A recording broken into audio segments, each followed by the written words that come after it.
You know, it's strange to me. Good morning, this is Travis Corpening with ShaperSpeaks. Shaper, where we empower and educate through music, movement, and media. You know how we do every week. Another special guest. I'm in the house with Mr. Stephen Hayes. How you doing, sir? What's up, man? I'm good. How you doing? I'm blessed. I'm very blessed now that I finally get to actually meet the man, the myth, the legend behind all of this great work that I've been seeing, man. Hey, bro, I should have worn my shirt. No, why I know you was gonna say that? Well, I mean, look, it's the truth. It's the truth, man. I mean, you know, such a great, again, first time meeting you, United States Colors Troop. I don't want to say creator, obviously. You're the architect, I guess. Can I say that? Yeah, you can still say I'm the creator. I'm the person who made it, the artist, the creator. Yeah. Right. Yeah. Of the sculpture. I mean, so let's start at the beginning, man. Let's start at the beginning because you know I get ahead of myself sometimes. Let's get it, yeah. So we're talking to Mr. Stephen Hayes. Now, where are you located? Where are you from originally? I'm from Durham, North Carolina, and I'm currently in Durham. I teach at Duke University, so I'm currently in my studio on Duke's campus. So I'm a professor here at Duke. Yes, sir, man. That's big up. So where'd you go to school? Where'd you go to school to do that? Learn to do what you do? All right, so I got my undergraduate degree from North Carolina Central University in graphic design, and then I got a master's from Savannah College Art and Design, SCAD Atlanta. SCAD, I heard of SCAD. Yeah. So I was there, and you know that's kind of how it happened, man. I've been making art since I was a kid. So yeah. It's always phenomenal to hear artists talk about their story, man. Like, because honestly, I'm gonna tell you the truth.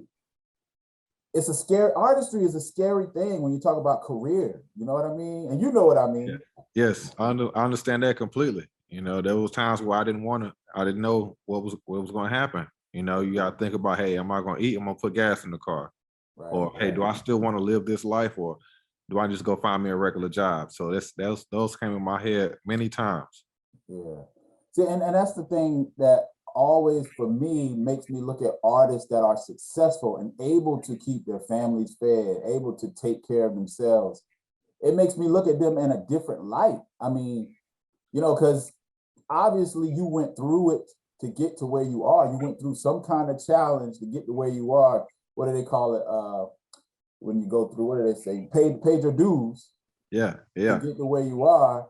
What was that like, or what was that moment when you said, okay, you know, I'm all in with this? When was that moment? Man, to be honest with you, I mean, I've been making since I was a kid, and I think if I didn't make, I'd be lost. You know, I'd be like a zombie doing a regular 9 to 5, not liking what I'm doing. What made me say, all right, this is what I want to do, when I got the job security, man, when I started working at Duke, like, I mean, at the end of the day, I was going to continue making, but job security was the number one thing, you know? Right. It's big. Stuff just started happening, you know? And, you know, I'm at a point now where I have to figure out how do I get a team, you know, to help me with what I'm doing as far as, you know, social media and connecting and, you know, emails and all that stuff, because, you know, a lot of stuff just kind of come by. I see the emails, but I'm so busy. I'm moving around. I got it. Yeah. So but that's a good thing, though. I mean, I'm not complaining for nothing, because there was points when people they weren't calling me. Right. So, you know, if it came easy, I wouldn't appreciate it as much as I appreciate it. You know. Yeah. And I actually appreciate you saying that, because you know, and I know you probably never listened to the show before. One of the number one things I like the show to convey is to help people, right? Yeah. So people like yourself, like, you know, somebody that's sitting right now where you were 10 years ago, right? Yeah. And they're thinking about quitting right now. Oh, yeah. I sat on the couch one night thinking like, yo, this is it. Like, I don't know if I'm gonna be able to do this anymore. That's that very same night on the couch, I got an email from a residency in DC. It was like, hey, we want you here for a year. I said, all right, let's do this for a year. Let's see what happens this year. And then that year came through, And then the application for Duke came up, the job. Somebody told me they were hiring. I applied and I was like, yo, I got the job. And so things continue to happen. Like there were points where, yeah, I wanted to give up, but I still sent out applications in different places. I sent cold emails to different people and, just met with people. I networked, I hustled a whole lot. Yeah. It's not like a popcorn. You can't just put popcorn in the microwave and expect it, have To instant eat, dinner. right? You can't have instant dinner, man. Yeah, You yeah, got yeah. you got to work. You got to work. Work at your dreams. Like I was like I said, that night I wanted to give up, but then I got that residency and I was like, yo, I'm about to push this. And I did as much as I possibly could. No matter what residency I'm in, I'm still doing everything I can. To make it happen. Yeah. Yeah. So what kind of like what was your first creation, that artistic creation that was like people were like, okay, who is this guy? Like what was that first the first creation for you like that? Well, the very first one for me like that got people interested in knowing who I am. It even landed on CNN the second week it came out. Was my MFA thesis show, which was called Cash Crop. I'm gonna tell you, bro, that one right there. Yeah. If you're not inspired or moved for change after you see that, and I'm gonna try to, for the visual, I'm gonna try to bring it up on the screen when I get a chance while when I'm recording this. But I mean, it is. I mean, no matter what race you are, Yeah. it moves you because it hits home. It makes you think, wow, like they treated people like this. Yeah. You know what I mean? Exactly. Like, yeah. So that was the first thing. That thing's been moving for 10 years now, the different museums, different galleries. I didn't expect that to happen. My goal there was, to create my MFA thesis show, get my master's, make the best show the school seen, because, for a long time I wanted to quit grad school because what? I was the only African-American student in my department at a certain point in time.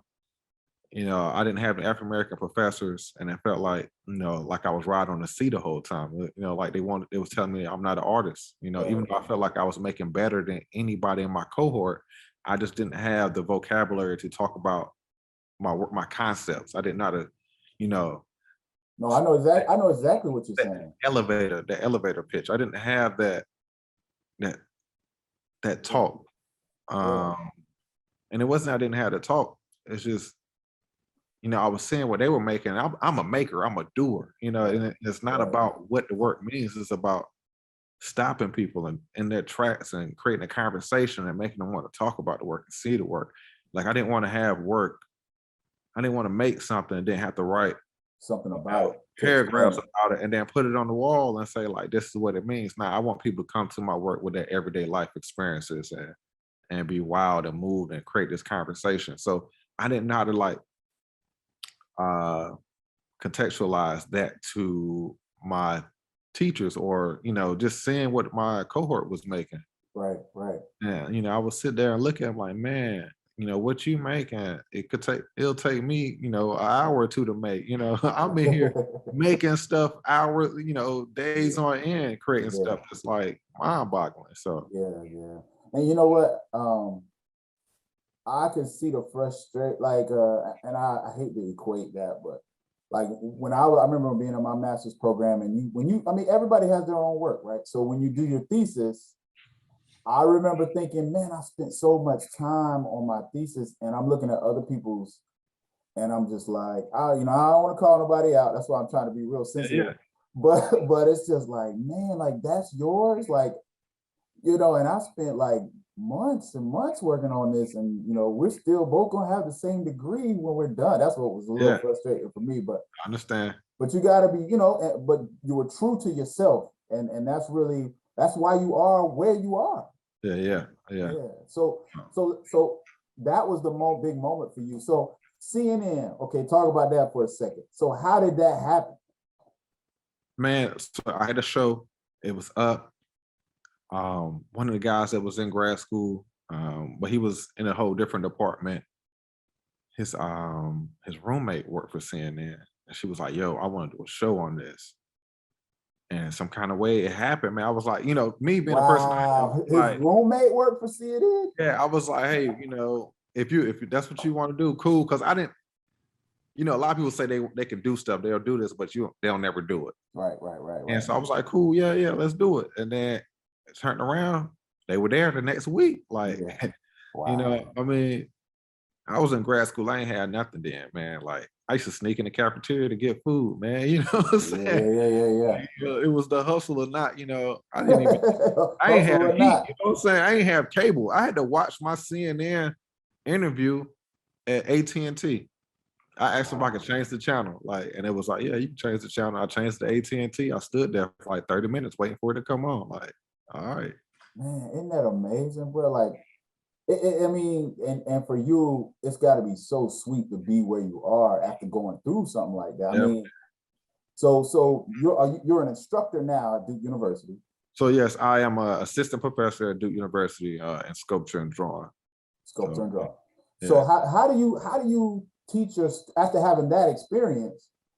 Like I could see, like, I know school. I know the way school is. There's a very structural way that you're supposed to, deliver your. So how do you, you know what I'm Yeah, asking? yeah. I don't think I'm the ordinary. Well, I know I'm not the ordinary teacher, man. They come in, I'm on a motorcycle, I'm doing, I'm driving here. I'm coming. I kind of look like I'm their age. When I talk to them, I'll let them know, like, you can talk to me about anything. I got students from when I used to teach, I don't know, 6, 7 years ago that I still talk to this day. Wow. And I let them know, like, look, I'm your friend. I'll be here and talk to you. Don't be afraid to talk to me about anything. But I build this friendship with them. Like, I'm in there joking, we're having fun, and we're making stuff. I let them know ahead of time. Hey, you come in every day, you put in the work, you got an A at the end of the day. Like, I want to see you working. Like, if you want to come in here outside of class, come in here outside of class. I'm happy to work with you. Wow.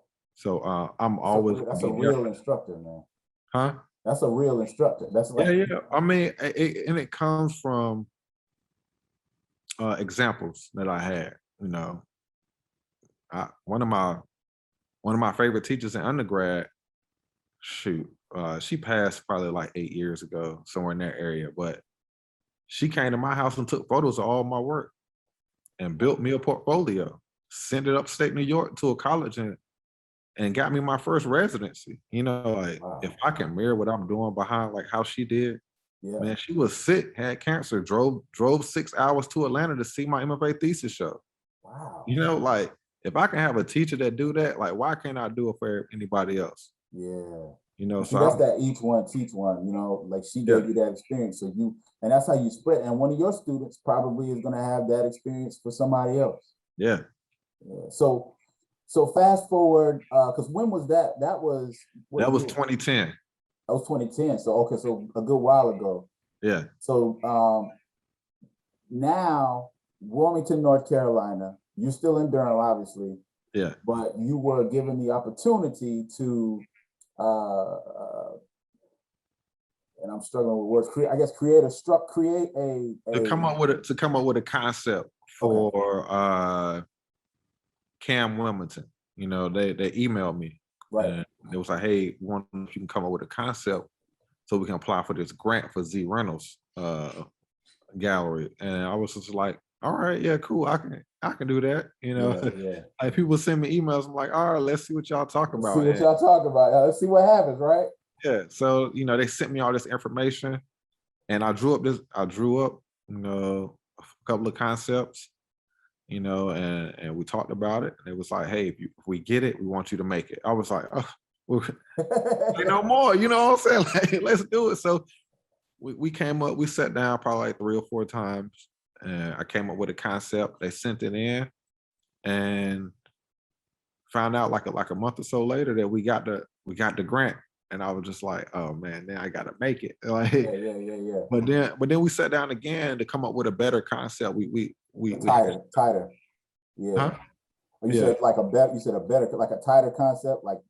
Or well, like we worked our way through how it was going to be, better. Like, we had one design, and it was like, let's see how far we can push this design. Push the Can we envelope. change it? Can we change it up a little bit? You know, so I came up with another concept and they loved it. And I was just like, all right. And it was like, this is what we're gonna make. And I was like, all right, this is what we're gonna do then. So yeah, so we're gonna end up unveiling the sculpture Boundless in November, November 13th, next month. Yeah. Boundless. And I had a chance, I had the opportunity, and we're talking, those of you just tuning in, we're talking to Stephen Hayes, Mr. Stephen Hayes, artist, creator of Boundless, Cameron Arts Museum's exhibition for the United States Colored Troops that fought here in Wilmington, North Carolina during the Civil War. And I've had an opportunity, and you were there virtually to be on one of the fundraising. For the events to help fundraise money to build for the park. Yeah, for the actual park. And I mean, I am thrilled myself just to be a part of the process as much as I am, as little as I am, you know, just because this is so important. This is such an important work, and I can't wait to see it. I mean, I've seen the mock-ups, but I haven't seen obviously the real thing. But yeah, I am so excited, man. Man, me too. What's so amazing about this monument is that, you know, this sculpture, the monument, is going to be on the grounds of where the actual colored troops marched at, and it's going to be of them. Not only that, I was allowed to cast the faces of the descendants or reenactors of these colored troops, these men who fought for us. So their faces are going to be a part of this monument forever. That's magnificent. I mean, that right there, I mean, you're looking at the face, possibly some of those faces could possibly have been the real faces or very similar to the real faces. That is mind blowing to me, man. That's just, and one of the students, actually, one of my former students was one of your models. For that. He told me, I remember his name is Dante. He told me, he was like, they had, I guess after it was done, he says, they had me, because he's a veteran. So he was like, they told me that they needed some people to pose for this sculpture, and I did it. And I was like, oh, okay. Back then I had no clue. He didn't give me details. So I didn't know what it was. But then a little while later, I saw the video. And it all, and it all started clicking. I'm like, that's Dante. Oh, this is what he was talking about. So Dante is actually going to be the drummer boy, man. So I mean, if you're still in contact with him, I'm pretty sure they try to reach out to him. Let him know, like he is actually going to be, there's going to be a monument with his face on it, you know. So and I definitely will try to get. He just graduated too. Shouts out to Dante. He just graduated this past semester. He just finished this past semester. So man. So I mean, your work, man. Am I looking at some stuff that I ain't supposed to look at in the bag? Are they top secret? Like, am I getting a sneak peek? This is Sculpture Studio, man. This is where, you know, where I make my work and also where I teach my classes. So you just see probably just one of my sculptures back there. That's it, man. You did that? Yeah. So this is for a client, man, but I don't know if he wanted, so we'll see what happens. So how much time does it take? And I'm getting ahead of myself again. There was another specific question I wanted to ask. All right. They told me that the process that you use to create the sculpture is like a process that's been done for, it's like an old school process. So so that's an old process, but I think they're more talking about the casting process as far as making it into bronze is an old process. But the process I use to cast the faces, I use like a plaster gall process where the person sits there still, and I put fabric over the galls over their face and everything, and it takes a mold of their body, of their face, or whatever body part I'm casting. Now, had you done that before? Yeah, so I did that with cast crop, and I do it with a lot of other my sculptures that I use. I like to use people or the community to be a part of my work, because then it creates this whole this legacy where like, hey, later on down the line, years from now, like, hey, that was my mom or that was my cousin. Right. They had a part of this, and they know the story of what it is and why that person posed for it and everything. So Yeah. That's amazing, man. Because that's exactly what I'm going to be thinking every time I look at this sculpture. And it's funny that you did it on purpose, but trying to yeah, have that, response, because that's the response. When they told me, when they were telling me, like, he's actually casting people's faces, and some of these people were actual descendants of, the real troops. I'm yeah, like, when I take my son, we talked earlier, I got two boys. yeah, When I take my boys to see this sculpture, I'm gonna say these could potentially be, some of these are ancestors of the actual yeah. colored troops. So yeah, man, it's just phenomenal to see that process. Now, okay, so this lifestyle that you have, where you're an artist, right? Obviously you have a 9 to 5, you work at, or I don't know, you're an instructor. I know instructors don't have necessarily 9 to 5 hours, but how does it work when you have to, and this is just curiosity, when you have a piece like that and you gotta create something, the university just works with you, and they realize you're such a great artist. It's a privilege, I guess, to have you. Um, there, we have certain hours that we work. Okay. So at the end of the day, you're teaching here for a reason, right? Right. So they give, depending on whatever you do, you have a certain amount of time that you allow, You to create. work. You're here to do your work as well, Yeah. like, and teach. So right. um It's a beautiful. It's a beautiful, yeah, because I you mean, if freedom. you just said you're an artist, so you were like, I mean, and that makes sense. They understand the artist's mindset. Like, I have to create. Like, Yeah. and that's also how you probably push the envelope forward and become a better instructor by Yeah. continuing to do the work. And then I mean, I don't know, maybe it's a selling point as well for students or Yeah. potential kids that want to go to school and meet the person who made whatever they made, or whatever book they wrote, So Yeah. um, Absolutely. It that would make me want to come to your class for hey, sure. hey, it Like, I made want to me go to come to Steve. my I'm class. Mr. I want to go to Mr. Hayes' class. Right. Yeah, I've had that, well, I had a couple students come in, I don't even teach. They told me that other students said that, hey, you're a great teacher and all that stuff. And I was like, all right, well, even if they're not in my class, Right. I'll still see them. Yeah. And I'll give them their time that they want, like, hey, you need help making something. All right. Can you come in on Monday? Right. Right. How many hours you got? Can you sit with me? Let's figure it out. Right. And they come and sit and they chill. We talk, we work out what they need to work out.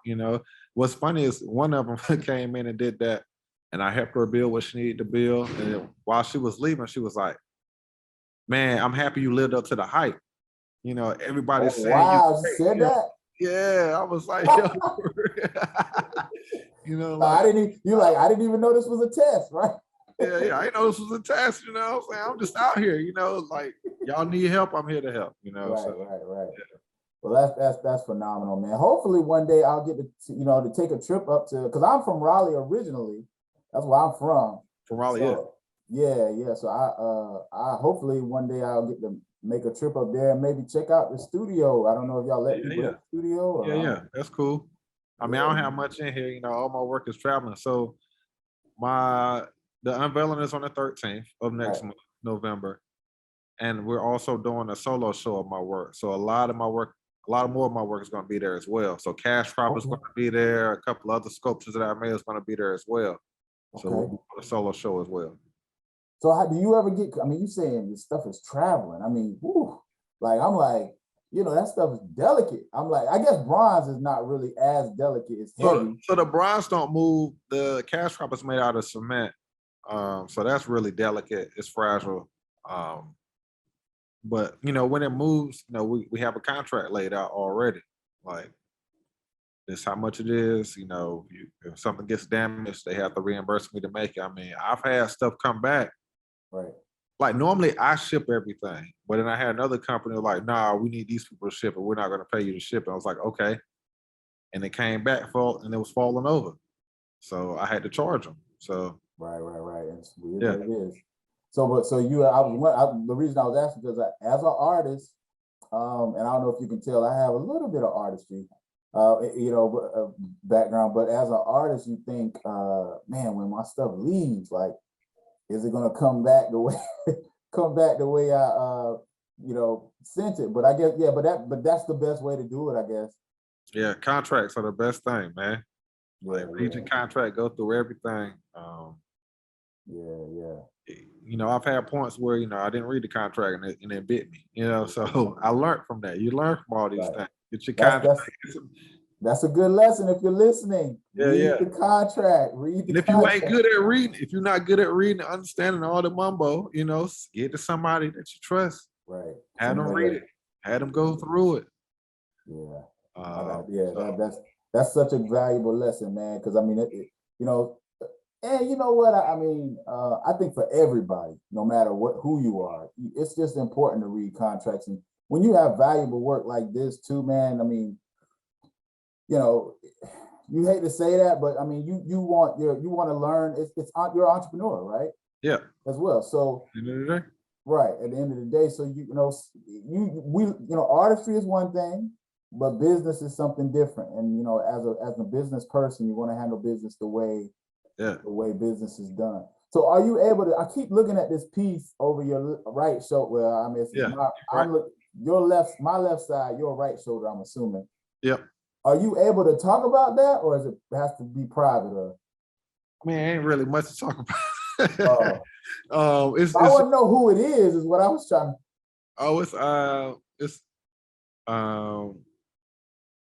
It is a cousin-in-law, so it's my wife's cousin.